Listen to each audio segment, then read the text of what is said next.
As you dive deeper into the world of orchestration, you realize it's not just about beautiful melodies and chords, it's really so much more about texture, blurry, big, atmospheric landscapes that take you somewhere. Even though you can do that with virtual instruments, more and more you realize it takes a while to get it right. So Spitfire has actually created a really interesting tool instrument called Impressionism. So let's take a look at that.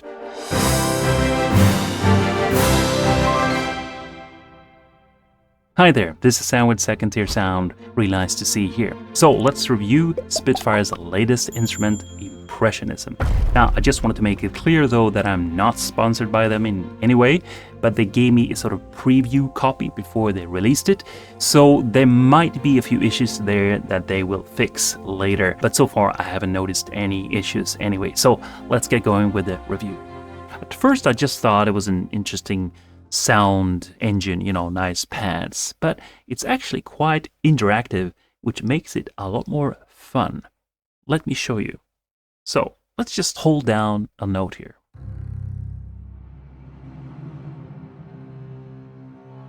You can see the sound is very dynamic. There's a lot of things going on here. It's not stale. Now, depending on where you play, you will get different instruments that fit the range that you're playing. But you can also use the mod wheel to add more variety.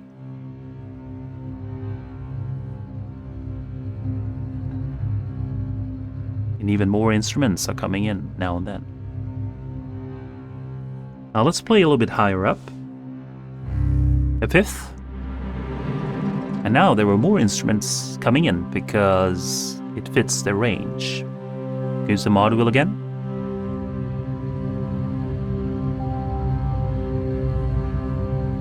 Now, I can also hit the keys a little bit harder.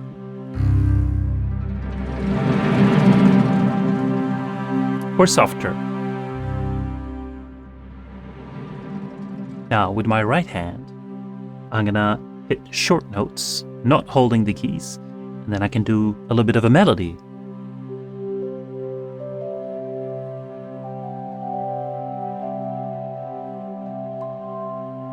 Or I can hold down those keys as well.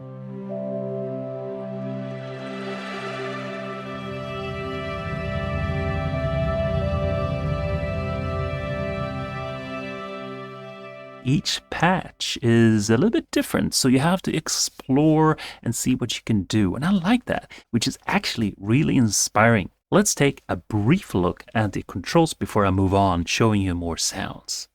So it's very straightforward. A part of a few things. So we have here expression, very simple, it's the volume pretty much. Then we have modulation, as I just showed you. Here in the middle we have a control of 3 different things. Reverb and release are very straightforward. Separation, it's basically how tight the instruments play. Do they play exactly the same time together or a little bit more separated? Now on the right side we have something grayed out, so we have to choose another patch. And now it's activated. So if it's set, it means that it's following a specific scale. Here, C major. I can obviously change this to anything I like, and there's quite a few interesting scales I can choose. But let me just show you. If I play here C,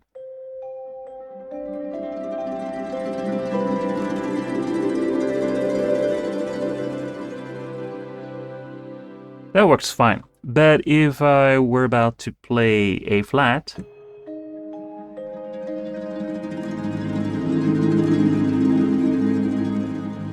it sounds a bit odd. I mean, you can obviously experiment. That could be an interesting, weird sound you want to do, but whole steps and half steps don't fit C major if I'm using A flat. So I could either choose that, obviously, or change it, or I can go to played, and I can tell the engine what I'm doing. So if I hit A flat, now you didn't hear anything because I was just telling the engine you have to do that. Now it knows I'm in A flat, so I can play now.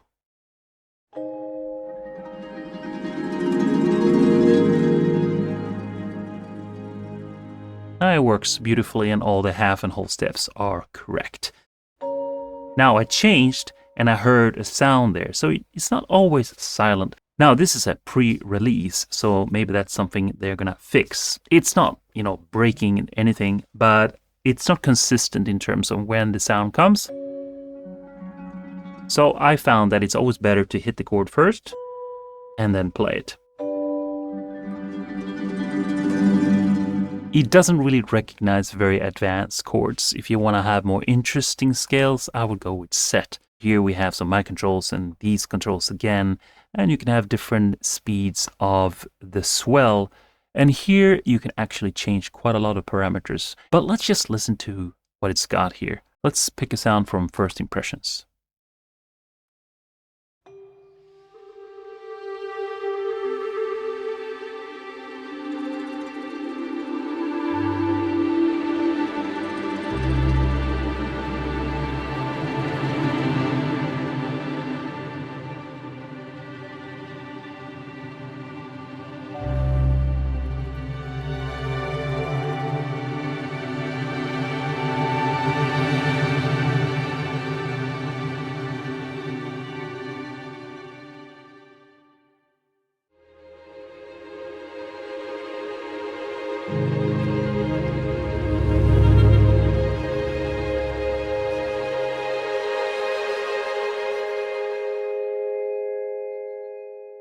Let's try this one.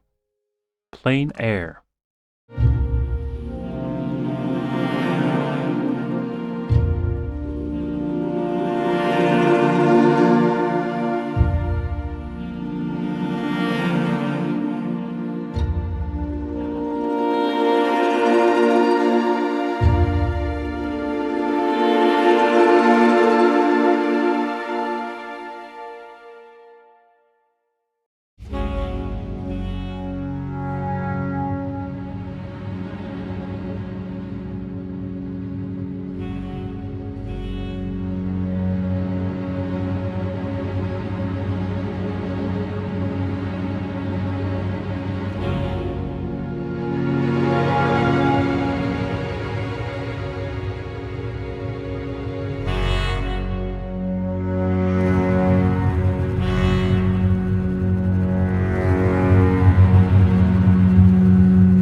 Let's try Broken Color.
Now, they also have the individual instruments. So if you just want a certain thing, you can go to irises.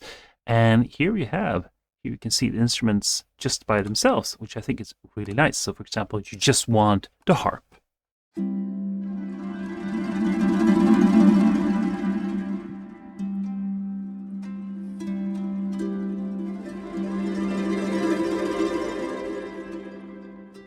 Let's try flutes.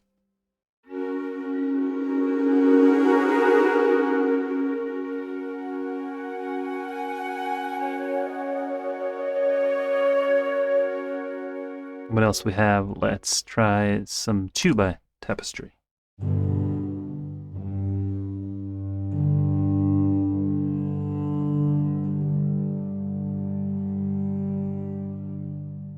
Then on Impactism, we have a few simpler sounds that are a little shorter.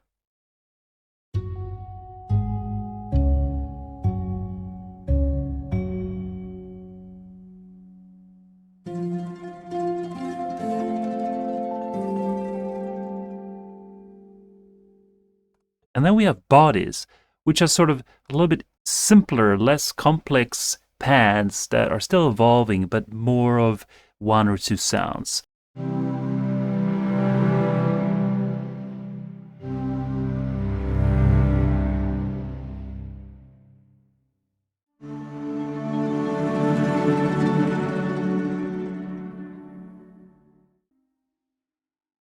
Then sustenance are a little bit more like drones to me, or longer sounds.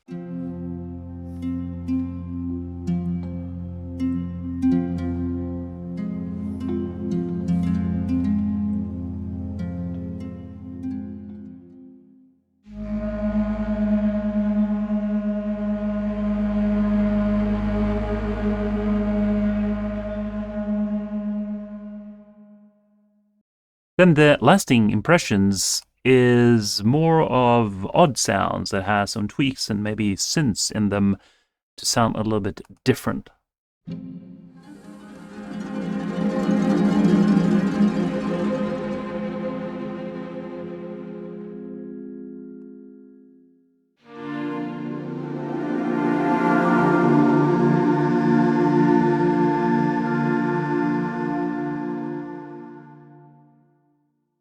So what do I think about this instrument?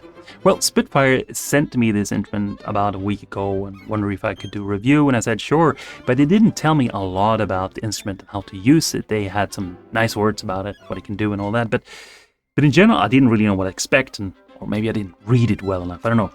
So I just sat down there and tried, okay, this seems like pads, all right, one trick pony, I don't really know what to do with it. But as I play with it more and more, I realize it's just quite a special instrument. First I thought it was similar to an instrument called Arcus that Orchestra Tools created for a native instrument. That's a very beautiful, nice instrument where you have different orchestral elements weaving in and out with the mod wheel. Really like that one, good audio quality and very useful. But this is not exactly the same. This seems like the same in the beginning, but I realize it's much more, I should say, interactive and creative. Even though the sounds are playing themselves, it's more how hard I hit the keys, where I play on the keyboard, and how long or short I play, and how I use the mod wheel. So it was really fun to just see what else can this sound do? What can I create with it? And I found it to be very inspiring, in fact. And I also think that it's because the sound quality is absolutely excellent. It sounds really, really good. This is one of those like high quality sound instruments, better than most. You can really hear that difference from other instruments. It sounds better than Arcus, and Arcus is still great. And I think I recognize some of the samples, for example, from the British Drama Toolkit, Brass and Reeds, and a few other ones. So they've probably taken a few of the instruments and put them in this new engine. And I think it's a kind of an engine. It's not just sort of samples being triggered. I mean, of course, there's samples being triggered, but not in a normal way where you just, hit a chord and the sounds play. It feels like all these sounds are loaded into the hub or whatever you want to call it. And depending on what you do, they get triggered. Similar to British Drama Toolkit, actually. And I really like that approach. It feels less you know, what chord is this? It feels more like, what texture am I creating? Even though I'm a nerd with, you know, music theory, I kind of like that approach a lot. You'll see what I get out of it. So, problems with it. Well, not a lot. I mean, not anything that is breaking. I have a preview build, so hopefully they've fixed everything. I just found that it was a little bit iffy sometimes with loading the sample, especially when I used the manual input of putting the chord first. It didn't always sort of come. I had to open it up and tweak it and move some levers. But it wasn't breaking for me. I could still use it very well, and I have used it already in my music, actually, to be honest. I really enjoy it. It's in my template. So, do I recommend it for you? And unfortunately, I don't know the price of this one yet. So that is always important to me, if it's worth it or not. But we have to just, I'm sorry, move that out the way and say this, I recommend it if you work with orchestrations and if you need this inspiring, fun tool to create textures for you. Still good to do that yourself. It won't solve all the problems, but it's just a great inspiring tool to use maybe at the beginning of a piece or certain parts of the song when you need that texture in the background. Really, really beautiful. Or just show you, hey, you can do this too, and then you can maybe try it yourself. So I really had lots of fun with it. I was surprised. I felt that some of the later instruments from Spitfire I felt like they'd gone a little bit the wrong way. I've lost that creativity that I felt that they had. And this instrument, I feel, is going back to that. You know, you can see it on the pictures. Everything has to do with paintings, you know, all the icons and the names and everything. So it's thinking about Impressionism in general. So if that seems like that's something you really would benefit in your orchestrations, then it's a great recommend. I really like it myself. So yeah. So that's it for this time, this review. I hope you enjoyed it. I hope it made it clear for you if this is for you or not. You can always support me if you like these videos by, you know, hitting all the likes and all that, you know, all the affiliate links and all that stuff. Anyway, hope you enjoyed this video, and I'll see you next time, and make sure you write a lot of music. Take care.